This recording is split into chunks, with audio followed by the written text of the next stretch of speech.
Hi friends, ప్రస్తుతానికి ఇంట్లో కూరగాయలు ఏం లేవు. ఇంకా కూర అనుకుందంటే ఏం లేవు. ఒకటే ఆలు ఉంది, ఒకటి టమాటా ఉంది. ఇంకా ఒక్క టమాటాతో ఏం కూర అవుతుంది కదా ఒక ఆలుతోని. అందుకోసమే ఉన్న ఒక టమాటా, ఒక ఆలు తీసుకొని ఇంకా పచ్చిమిర్చి వేసి, ఇంకా తాలింపులో అయితే జీలకర్ర వేసుకున్నా, శనగపప్పు కూడా వేసుకున్నా, పచ్చిమిర్చి అట్లా అన్నీ వేసుకొని ఇంకా నేనైతే రైస్ చేసుకున్నాను. అన్నీ వేసుకొని పల్లీలు కూడా వేసుకుంటాను. నాకు పల్లీలు వేస్తే చాలా ఇష్టము. అది కొంచెం కిచిడి టైప్ అవుతుంది. ఇంకా మహారాష్ట్రకి అయితే అన్ని పప్పులు వేస్తారంట. ఇంకా నేను అన్ని పప్పులు ఏమి వేయలే, శనగపప్పు వేసిన,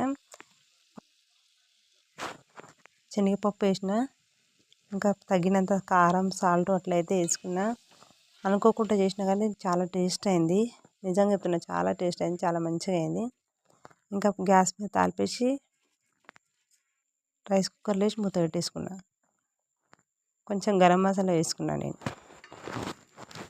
పెరుగుంటే బాగుంటుంది కానీ ఇంకా ప్రస్తుతానికి పెరుగు లేదు, కానీ ఆయన చాలా టేస్ట్ అయింది. నాకైతే ఇట్లా చాలా మంచిగా అనిపించింది.